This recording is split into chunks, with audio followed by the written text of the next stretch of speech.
નમસ્કાર દોસ્તો, સુપરફાસ્ટ તાજા સમાચારમાં તમારું સ્વાગત છે। દેશ, દુનિયા અને ગુજરાતના તાજા, મોટા અને સૌથી મહત્વપૂર્ણ સમાચાર જાણીએ તે પહેલા તમે ચેનલમાં નવા હોય તો ચેનલને જરૂરથી સબસ્ક્રાઇબ કરીને વિડીયોને લાઇક કરી દેજો। સૌથી પહેલા દોસ્તો આપણે વાત કરીએ તો આગામી 48 કલાકમાં ઠંડીનો જોર ઘટશે તો શિયાળાની કડકડતી ઠંડીના કારણે નલિયા ઠંડુગાર શહેર બની ગયું છે। તો રાજ્યમાં ઠંડીના કારણે લોકોને ઠૂઠવાનો વારો પણ આવ્યો છે। તો ઠંડીના વાતાવરણ વચ્ચે હવે થોડી રાહત મળી શકે છે। તો હવામાન વિભાગ અનુસાર આગામી 48 કલાકમાં પવનની દિશા બદલવાથી ઠંડીનું જોર ફરી એકવાર ઘટી શકે છે। તો મોટાભાગના સ્થળો પર લઘુત્તમ તાપમાન 3 ડિગ્રી વધી શકે છે। ત્યારે ખાસ વાત એ છે કે આ વધારો લાંબા સમય માટે નહીં હોય, એટલે કે ફરી એકવાર ઠંડીને સહન કરવા તૈયાર રહેવું પડશે। તો દોસ્તો બીજા સૌથી મોટા સમાચાર સામે આવીએ છીએ। આ વર્ષે ઉત્તરાયણમાં કેવું રહેશે હવામાન? તો હવામાન નિષ્ણાત અંબાલાલ પટેલે જણાવ્યું છે કે આગામી 12 થી 18 જાન્યુઆરી દરમિયાન રાજ્યના કેટલાક ભાગોમાં કમોસમી વરસાદ પડી શકે છે। તો મકર સંક્રાંતિના દિવસે પવન કેવો રહેશે તે અંગે પણ તેમણે જણાવ્યું છે કે સવારે અમુક વિસ્તારોમાં પવનની ગતિ મધ્યમ અથવા તો મધ્યમથી થોડી વધુ રહી શકે છે। તો રાજ્યમાં પવનની ગતિ 5 થી 10 કિલોમીટરની આસપાસ રહેશે। તો ઉત્તરાયણના દિવસે ઠંડી લાગશે તો આ દિવસે પ્રતિ કલાકે 10 થી 20 કિલોમીટરની ઝડપે પવન પણ ફૂંકાઈ શકે છે।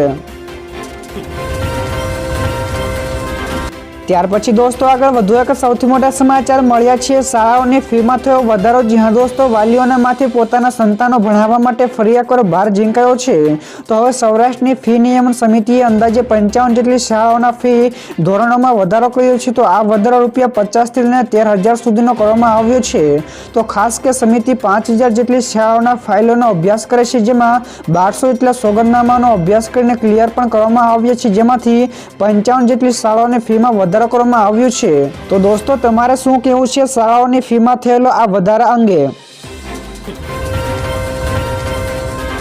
તો દોસ્તો ફટાફટ આગળના બીજા સમાચારની વાત કરવામાં આવે તો દેશમાં દરરોજ વધી રહ્યા છે HMPVના કેસો। તો ભારતના ઘણા બધા રાજ્યોમાં HMPVના કેસ નોંધાય છે। તો આ વાયરસ ખાસ કરીને બાળકોને અસર કરી રહ્યો છે, ત્યારે અત્યાર સુધીમાં ઘણા બાળકો તેના શિકાર પણ બન્યા છે। તો ભારતમાં HMPV વાયરસના કુલ 12 જેટલા કેસો નોંધાયા છે, જેમાંથી બેંગલુરુમાં 2, ગુજરાતમાં 3, ચેન્નઈમાં 2, કોલકાતામાં 3 અને નાગપુરમાં 2 કેસની પુષ્ટિ થઈ છે। તો આરોગ્ય વિભાગે દરેકને વ્યક્તિગત સ્તરે આ વાયરસ સામે સાવચેતી રાખવાની પણ સલાહ આપી છે। તો દોસ્તો બીજા સૌથી અગત્યના સમાચાર સામે આવ્યા છે। રાજધાની ધુમ્મસમાં લપેટાઈ। જ્યાં દોસ્તો દિલ્હીમાં હાલમાં ઘણું બધું ધુમ્મસ જોવા મળી રહ્યું છે, જેમાં વિઝિબિલિટી 0 મીટર સુધી ઘટી ગઈ છે। તો તે દરમિયાન 20 કિલોમીટરની પ્રતિ કલાકથી વધુની ઝડપે મુસાફરી કરવી મુશ્કેલ બની છે। તો વાહન ચાલકો ઇમરજન્સી લાઇટોનો પણ ઉપયોગ કરી રહ્યા છે। તો દિલ્હી માટે IMD એટલે કે ભારતીય હવામાન વિભાગ દ્વારા ઓરેન્જ એલર્ટ પણ જાહેર કરવામાં આવ્યું છે। તો ધુમ્મસના કારણે ટ્રેનો પણ મોડી પડી છે। તો સાથે જ ઉત્તર ભારતના ઘણા બધા વિસ્તારોમાં આવી ધુમ્મસોની ચાદર પથરાઈ રહી છે।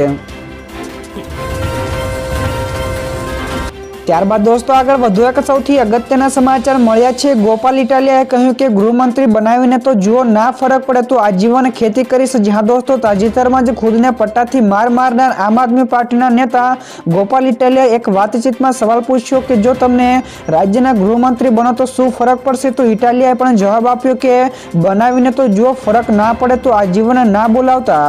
તો ફરક ના પડે તો કેમેરા સામે કહું છું કે આજીવન ખેતી કરીશ તો જિંદગીમાં કોઈને પણ સામે નહીં મળું। તો સાથોસાથ ઇટાલિયાએ ગુજરાતના રાજકારણ અને ભાજપ વિશે પણ ઘણી બધી બાબતો જણાવી હતી। તો દોસ્તો બીજા સૌથી મહત્વપૂર્ણ સમાચાર સામે આવ્યા છે। AMC એટલે કે અમદાવાદ મ્યુનિસિપલ કોર્પોરેશનનો મોટો નિર્ણય। તો અમદાવાદ મ્યુનિસિપલ કોર્પોરેશનની ભરતીમાં ગેરરીતિ થઈ છે। તો આ પછી AMC સ્ટેન્ડિંગ કમિટીની બેઠકમાં નક્કી થયું છે કે AMCમાં ફરજ બજાવતા કર્મચારીઓ અને અધિકારીઓ એક જ જગ્યા ઉપર 3 વર્ષ સુધી રહી શકશે નહીં।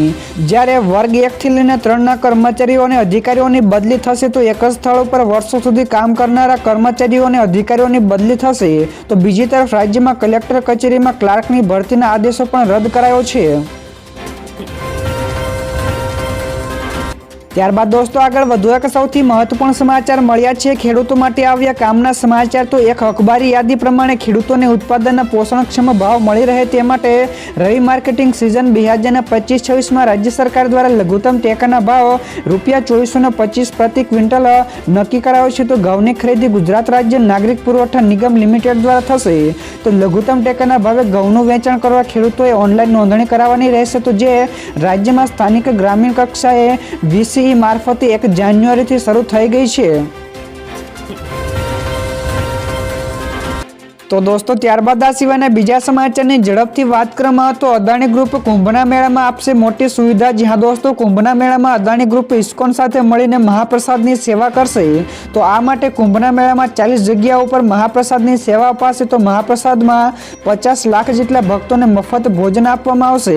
તો ખાસ વાત એ છે કે આ મહાપ્રસાદની સેવા 13 જાન્યુઆરીથી 26 ફેબ્રુઆરી સુધી ચાલશે। તો ભોજન માટે મેળા વિસ્તારોમાં 2 વિશાળ મોટા રસોડા પણ તૈયાર કરવામાં આવ્યા છે, જેનાથી ભક્તોને ભોજન પીરસાશે।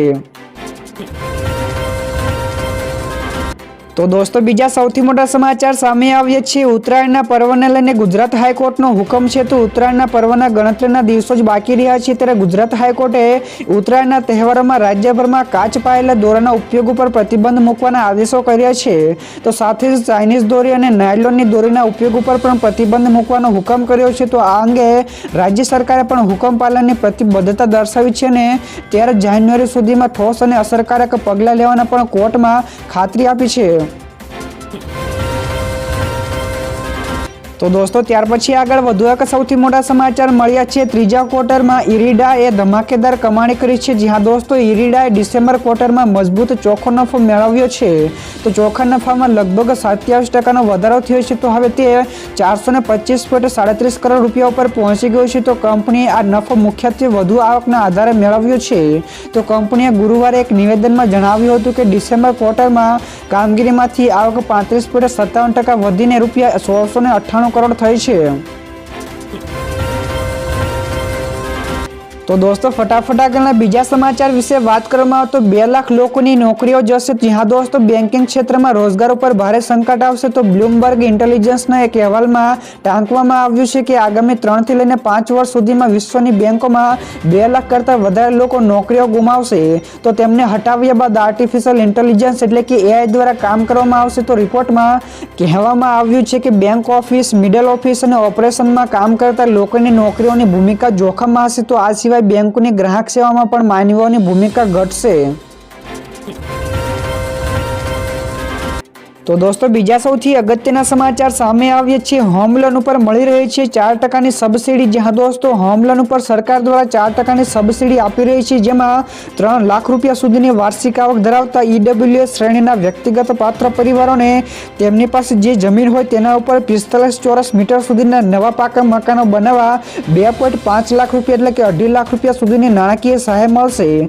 તો EWS, LIG અને MIGમાં આવતા પરિવાર કેન્દ્રની પ્રધાનમંત્રી આવાસ યોજના અને શહેરી આવાસ યોજના 2.0 યોજનાનો લાભ લઈ શકે છે।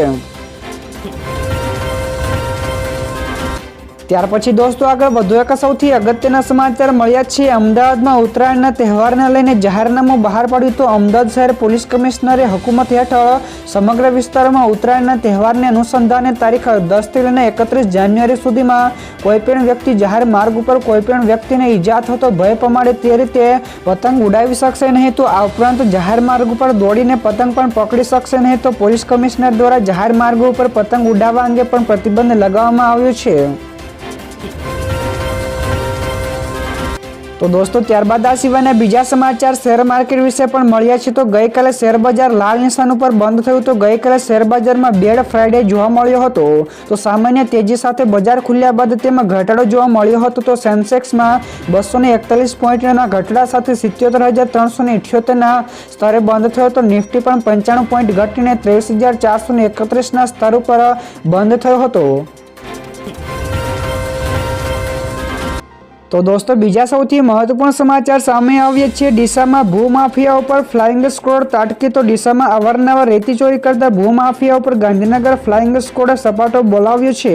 તો બનાસ નદીમાંથી મોટા પાયે રેતી ચોરી કરતા 22 જેટલા ડમ્પર અને એક હિટાચી મશીન જપ્ત કરીને 8 કરોડ રૂપિયાનો મુદ્દામાલ જપ્ત કરાયો છે। તો ફ્લાઇંગ સ્ક્વોડ અને જિલ્લા ભૂસ્તર વિભાગે ત્રાટકતા રેતી ચોરો હાલમાં ભૂગર્ભમાં ઉતરી ગયા છે। તો ભૂસ્તર વિભાગે નદીમાં ઘેરાયેલા ગેરકાયદેસર ખોદકામની માપણી હાથ ધરી છે, જે બાદ દંડનીય કાર્યવાહી કરાશે। ત્યારબાદ દોસ્તો આગળ વધુ એક સૌથી મહત્વપૂર્ણ સમાચાર। ગુજરાત સરકારે આદેશ રદ કર્યો। જ્યાં દોસ્તો તાજેતરમાં જ રાજ્ય સરકારે આદેશ કર્યો હતો કે કલેક્ટર કચેરીની ખાલી જગ્યાઓ કરાર આધારિત ભરવામાં આવશે। તો હવે ચોંકાવનારા સમાચાર સામે આવ્યા છે, જેમાં કલેક્ટર કચેરીઓમાં ક્લાર્કની ભરતીના આદેશો રદ કરાયો છે। તો ખાસ કે આ સમાચારને લઈને ઉમેદવારોની આશાઓ પર પાણી ફરી વળ્યું છે। તો 8 જાન્યુઆરીએ આ જાહેરાત કરવામાં આવી હતી, જેને હવે રદ કરવામાં આવી છે।